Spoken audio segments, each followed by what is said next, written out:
Hello students, welcome to the another class. In the last video lecture of this topic respiration, हमने various organism में gaseous exchange कैसे होता है उसको students discuss किया था। अब देखिए स्टूडेंट्स, हमें ये तो पता है कि ह्यूमंस एरोबिक रेस्पिरेशन फॉलो करते हैं। अब उसके लिए ऑक्सीजन की ज़रूरत है। तो ये जो ह्यूमंस में जो अलग अलग हमने जैसे प्लांट्स में देखा, एक्वेटिक ऑर्गेनिजम्स में देखा कि कौन से ऑर्गन्स होते हैं गैसियस एक्सचेंज के लिए। ह्यूमंस में गैसियस एक्सचेंज के लिए और यू कैन से ब्रीदिंग, इनहेलेशन, एक्सहेलेशन के लिए क्या होती है स्टूडेंट्स, कौन से ऑर्गन्स होते हैं, लंग्स प्रेजेंट होते हैं। तो आज की क्लास में हम यही डिस्कस करेंगे कि स्टूडेंट्स ह्यूमंस में exchange of O2 and CO2 कैसे होता है, how this exchange of gases takes place. तो इसके लिए हमारे बेसिक जो अगर हम ऑर्गन्स की बात करें, रेस्पिरेटरी ऑर्गन्स, तो कौन से होंगे, लंग्स। तो चलिए स्टूडेंट्स, हम पहले जो कॉमन हमारा जो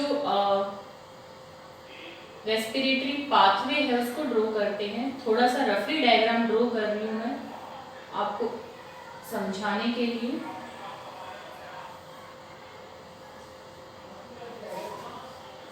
आपकी एनसीईआरटी में दिया है तो डायग्राम आपको अच्छे से आनी चाहिए, इनकी लेबलिंग भी अच्छे से आनी चाहिए स्टूडेंट्स। थोड़ा सा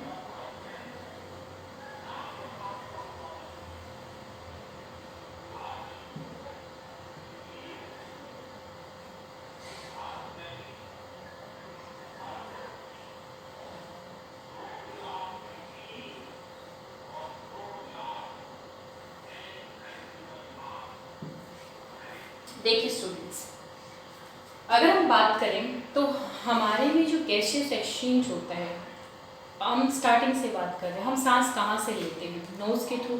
तो हमारी जो नोज़ की ओपनिंग्स होती हैं स्टूडेंट्स, इनको बोला जाता है external nares. We call it as external nares, इनको कहेंगे एक्सटर्नल नेयर। तो हमारी जो नोज की ओपनिंग है, यू कैन से नॉस्ट्रिल्स की जो ओपनिंग है, उनको क्या कहेंगे, एक्सटर्नल नेयर्स। इसके बाद एक कैविटी प्रेजेंट होती है जिसको हम बोलते हैं नेजल कैविटी। क्या कहेंगे स्टूडेंट्स इसको, नेजल कैविटी। नेजल कैविटी की जो ओपनिंग होगी उसको हम कहेंगे internal nares. We call it as internal nares. तो नॉस्ट्रिल्स की एक्सटर्नल ओपनिंग, एक्सटर्नल लेयर्स, ये लीड करेगी एक कैविटी के अंदर, पैसेज के अंदर, जिसको हम नेजल कैविटी या नेजल पैसेज बोलते हैं। और उसकी नेजल कैविटी की जो ओपनिंग होगी उसको बोलेंगे इंटरनल लेयर्स। यहाँ हमने किया था डिस्कस माउथ डाइजेस्टिव सिस्टम में जो इसकी ओपनिंग होती है, माउथ ओपन करेगा बक्कल कैविटी के पीछे वाला जो पार्ट होता है स्टूडेंट्स, उसको हमने क्या नाम दिया था, फेरिंग्स। क्या कहा था, फेरिंग्स। और वहां भी हमने डिस्कस किया था pharynx is the common structure between common pathway of nasal cavity और ओरल कैविटी। तो नेजल कैविटी, ओरल कैविटी दोनों जहां पे मिलती है और यू कैन से दोनों के लिए जो कॉमन पाथ होता है वो क्या होगा, फेरिंग्स। अब नेजल कैविटी को ओरल कैविटी से सेपरेट करती हुई एक बीच में हार्ड प्लेट प्रेजेंट होती है। दिस इज हार्ड प्लेट और यू कैन से हार्ड पैलेट बोलते हैं इसको हम। तो दोनों को सेपरेट करती हुई एक बोनी हार्ड प्लेट प्रेजेंट होती है जिसको बोलते हैं हार्ड पैलेट या कॉमन लैंग्वेज में पैलेट भी बोलते हैं। आगे की तरफ सॉफ्ट होती है, पीछे की तरफ हार्ड पैलेट होती है। तो नेजल कैविटी और बक्कल कैविटी को सेपरेट कौन करता है स्टूडेंट्स, हार्ड पैलेट और simple you can say palate, इनको दोनों को सेपरेट करती है। दोनों ओपन किसके अंदर होंगे, फेरिंग्स के अंदर। अब हमें यहाँ गैसियस एक्सचेंज पढ़ना है, तो आपकी अंडरस्टैंडिंग के लिए स्टूडेंट्स देखो, हमने वहाँ जब हमने डाइजेस्टिव सिस्टम किया था तो हमने किया था कि बक्कल कैविटी के बाद फूड किसके अंदर आ जाता है, ईसोफेगस के अंदर। तो दोनों ट्यूब प्रेजेंट होती हैं। आगे की तरफ क्या होगी हमारी, जैसे आगे की तरफ अगर हम ऐसे अपने आप को देखें तो आगे की तरफ हमारी विंड पाइप होती है, पीछे की तरफ हमारी फूड पाइप होती है। तो दोनों प्रेजेंट होती है। यहाँ मैंने किसको ड्रॉ किया है, ये विंड पाइप को, और इसके साथ ही क्या प्रेजेंट होगी, फूड पाइप पीछे की तरफ प्रेजेंट होती है। दोनों की ओपनिंग क्या है, फेरिंग्स। अब समझिए स्टूडेंट्स, जो विंड पाइप है, ये है wind pipe, this is wind pipe, या इसको हम स्टूडेंट्स ट्रैकिया भी बोल देते हैं, we also called it as trachea. तो विंड पाइप या ट्रैकिया की जो ऊपर की ओपनिंग होगी उसको स्टूडेंट्स बोला जाता है ग्लॉटिस, और पीछे फूड पाइप होगी ईसोफेगस, उसकी ओपनिंग को बोला जाता है गलट। अब क्या होगा, जब हम फूड निगलते हैं तो वो फूड इसके अंदर भी जा सकता है, विंड पाइप के अंदर भी जा सकता है, इसीलिए क्या होगा, यहाँ पे एक muscular flap like structure present होता है, एक मस्कुलर फ्लैप लाइक स्ट्रक्चर, कि जैसे ही हम फूड निगलते हैं तो फूड सिर्फ किसके अंदर जाए, फूड पाइप के अंदर जाए, उस मस्कुलर फ्लैप को बोलते हैं स्टूडेंट्स एपिग्लॉटिस। क्या कहेंगे, एपिग्लॉटिस। देखो ट्रैकिया की विंड पाइप की ओपनिंग को बोलते हैं ग्लॉटिस, तो ग्लॉटिस को ऊपर से कवर कर रहा है तो क्या हो गया, एपिग्लॉटिस। तो स्वेलो करते टाइम फूड सिर्फ फूड पाइप में जाए तो एपिग्लॉटिस क्या करता है, विंड पाइप को या ट्रैकिया को क्लोज कर देता है ताकि इसमें फूड एंटर ना हो। चलिए आगे देखते हैं। अब इसके नीचे ये क्या प्रेजेंट है, विंड पाइप। विंड पाइप उसका जो टर्मिनल पार्ट है वो थोड़ा सा एनलार्ज्ड होता है, इसको स्टूडेंट्स बोलते हैं लैरिंग्स। क्या कहेंगे, लैरिंग्स, और यू कैन से वॉइस बॉक्स। क्या, वॉइस बॉक्स। तो लैरिंग्स क्या है, एनलार्ज्ड ट्रैकिया या एनलार्ज्ड विंड पाइप ही है, और वॉइस बॉक्स या इसको और क्या बोल देते हैं हम, लैरिंग्स भी बोल देते हैं। यहीं से इसी में क्या होते हैं, कार्टिलेज के फ्लैप प्रेजेंट होते हैं, उन्हीं की वाइब्रेशन से साउंड प्रोड्यूस होती है, ये हमारे इस रीजन में प्रेजेंट होता है। तो लैरिंग्स से, वॉइस बॉक्स से क्या होगी, साउंड प्रोड्यूस होती है। अब क्या होता है, प्यूबर्टी के टाइम मेल्स में ये जो वॉइस बॉक्स है ये बाहर की तरफ प्रोट्रूड कर जाता है, बाहर की तरफ निकल आता है, उसको स्टूडेंट्स बोलते हैं Adam's apple, we call it as Adam's apple. तो एडम्स एप्पल क्या है कि प्यूबर्टी के टाइम वॉइस बॉक्स एनलार्ज हो जाता है, बाहर की तरफ दिखना शुरू हो जाता है मेल्स के अंदर, that we call Adam's apple. और इसी की वजह से मेल्स की आवाज़ थोड़ी मोटी हो जाती है, फीमेल्स की आवाज़ श्रिल हो जाती है। उसके बाद देखिए नीचे वाला ये जो पार्ट है, दिस इज ट्रैकिया या फिर विंड पाइप। ये जो ट्रैकिया विंड पाइप है, अगर इसकी हम लेंथ की बात करें तो ऑलमोस्ट 10 to 12 सेंटीमीटर इसकी लेंथ होती है। क्या होगा देखिए, इसमें ये एक पाइप है। अब क्या होगा, अगर इसमें जैसे इसमें से एयर जाएगी, विंड पाइप है, अगर इसमें हवा नहीं होगी तो ये पिचक भी सकता है, जैसे पानी का पाइप होता है, अगर उसमें पानी नहीं होगा तो वो पिचक सकता है। तो इसी को जब इसमें एयर का प्रेशर कम हो, एयर प्रेशर लो हो, तो ये कोलाप्स ना कर जाए, पिचक ना जाए, इसीलिए इसमें क्या प्रेजेंट होते हैं, कार्टिलेज के रिंग प्रेजेंट होते हैं। क्या होंगे, कार्टिलेज के रिंग। पूरा जैसे ये पाइप है तो पूरे के ऊपर रिंग नहीं होता है, सिर्फ क्या होगा, जैसे यहाँ से शुरू हुआ यहाँ पे आधे में ही स्टूडेंट रिंग होता है, इसीलिए उनको हम बोलते हैं शी शेप कार्टिलेज रिंग।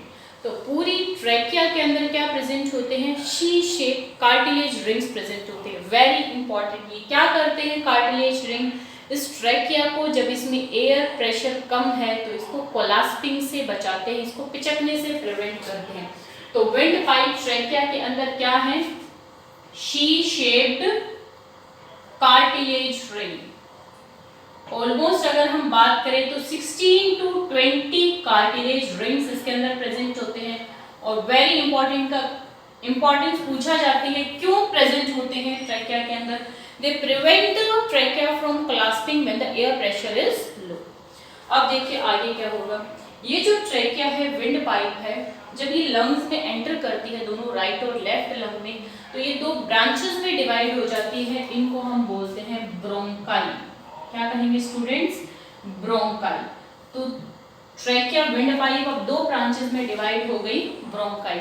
दोनों ब्रांचेस एक राइट लंग में जाएगी और एक लेफ्ट लंग में जाएगी। आपकी नॉलेज के लिए, जो हमारी राइट लंग होती है, राइट लंग थोड़ी सी बड़ी होती है, उसके अंदर 3 लोब होते हैं।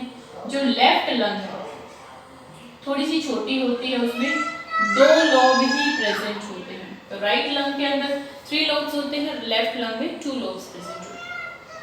अब देखिए ट्रैकिया जो विंड पाइप है 2 ब्रांचेस में डिवाइड हो गई, ब्रोंकाई दोनों एक ब्रोंकाई एक लंग्स में एंटर कर जाती है। अब लंग्स में जाके ये जो ब्रोंकाई हैं ये फर्दर ब्रांच हो जाते हैं, इस तरीके से देखिए स्टूडेंट्स, ये आगे फर्दर ब्रांच हो जाते हैं। These are further branched। इनकी जो ब्रांचिंग होती है, ब्रोंकाई की जो ब्रांचिंग होती है स्टूडेंट्स, उनको हम बोलते हैं ब्रोंक्यूल्स। क्या कहेंगे? ब्रोंक्यूल। इधर भी सेम होगा, मैं सिर्फ एक ही का ड्रॉ करके दिखा रही हूँ आपको। तो it is further divided into bronchioles. तो जैसे ये ब्रोंकाई थी, ये इसकी जो प्राइमरी ब्रांचिंग होगी इनको बोलेंगे हम प्राइमरी ब्रोंक्यूल्स, उसकी भी जो फर्दर ब्रांचिंग होगी उनको बोल देते हैं सेकेंडरी ब्रोंक्यूल, उसकी भी जो ब्रांचिंग होगी उनको बोल देंगे टर्शरी ब्रोंक्यूल। तो क्या होगा, जो ब्रोंकाई है वो फर्दर डिवाइड हो जाती है, ब्रांच जैसा स्ट्रक्चर बना देती है, उनको बोलते हैं ब्रोंकाई। सिर्फ इसके ये इतनी ब्रांचिंग के पीछे रीजन क्या है, ताकि सरफेस एरिया ज्यादा हो जाए, गैसेस का एक्सचेंज ज्यादा हो। अब आगे क्या होगा देखिए, ये जो ब्रोंक्यूल्स होते हैं फाइनली इनके ऊपर इस तरह से जैसे ग्रेप्स का गुच्छा होता है, तो उनके गुच्छे के जैसा स्ट्रक्चर प्रेजेंट होता है, उसको हम बोलते हैं स्टूडेंट्स एल्वियोलाई। क्या कहेंगे? एल्वियोलाई। तो ब्रोंकाई ब्रोंक्यूल्स में डिवाइडेड होंगे और ब्रोंक्यूल्स प्राइमरी सेकेंडरी टर्सरी काफी बार डिवाइड होंगे और फाइनली इसमें ग्रेप्स के गुच्छे जैसा स्ट्रक्चर होता है, जिसको क्या बोलेंगे? एल्वियोलाई। और ये जो एल्वियोलाई है, जैसे ये एल्वियोलाई है इस तरीके से गुच्छे जैसा स्ट्रक्चर है, ये कैसी है? इसकी मेम्ब्रेन कैसी है? थिन डेलिकेट, बहुत ही थिन डेलिकेट मेम्ब्रेन प्रेजेंट होती है and it is richly supplied with blood capillaries. आप अपनी एनसीईआरटी बुक में देखना पूरी रेड दिखाई है ये, क्योंकि चारों तरफ किसका जाल बना हुआ होता है? Blood capillaries. कैपिलरीज भी थिन वॉल्ड होती हैं, ये भी थिन वॉल्ड है, दोनों ही थिन वॉल्ड है। तो इनके चारों तरफ क्या है? ब्लड कैपिलरीज प्रेजेंट है। अब यहाँ देखिए, जब हम एयर इनहेल करेंगे तो फाइनली वो ऑक्सीजन कहाँ तक चली जाएगी? एल्वियोलाई। और फिर यहाँ जाके इस ब्लड और यहाँ एल्वियोलाई के बीच में एक्सचेंज होगा। यहाँ एक्चुअल में एक्सचेंज होना है, इसीलिए एल्वियोलाई भी बहुत थिन वॉल्ड होती है और ब्लड कैपिलरीज भी थिन वॉल्ड होती है। तो ये हमारा हमने ब्रीदिंग के लिए सिस्टम स्टडी कर लिया कि जो गैस है वो ऑक्सीजन है या CO2 है, वो कौन कौन से ऑर्गन से होके गुजरेगी। एक और चीज स्टूडेंट्स, दोनों जो लंग्स हैं इनको बाहर से एक मेम्ब्रेन कवर करती है, इसको आपकी बुक में नाम दिया है इसीलिए इसको हम कर लेते हैं, दैट इज प्लूरा। तो जो लंग्स की आउटर कवरिंग होती है उसको क्या कहते हैं? प्लूरा।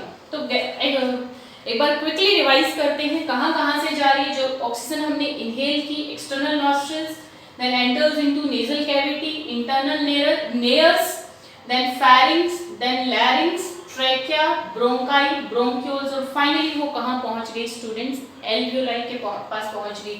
और जो एल्वियोलाई है it is highly supplied with blood vessels, blood capillaries. इसके चारों तरफ किसका जाल बना हुआ है? ब्लड कैपिलरीज का जाल बना हुआ है। अब यहाँ पे क्या होगा? गैसेस का एक्सचेंज होगा। कैसे होगा वो गैसेस का एक्सचेंज? वो सब हम नेक्स्ट वीडियो लेक्चर में डिस्कस करेंगे। आज के वीडियो लेक्चर में जो हमने पॉइंट्स और टॉपिक्स डिस्कस, जो पॉइंट्स और जो टर्म्स हमने डिस्कस की हैं, आप इसको अच्छे से रीड कीजिए, लर्न कीजिए। नेक्स्ट वीडियो लेक्चर में हम एक्चुअल मैकेनिज्म जो होता है ब्रीदिंग का वो डिस्कस करेंगे कि कैसे O2 हम इनहेल करेंगे, हमारी बॉडी में एंटर करती है, और CO2 कैसे हम एक्सचेंज करते हैं। टिल देन आप इसको अच्छे से लर्न करो।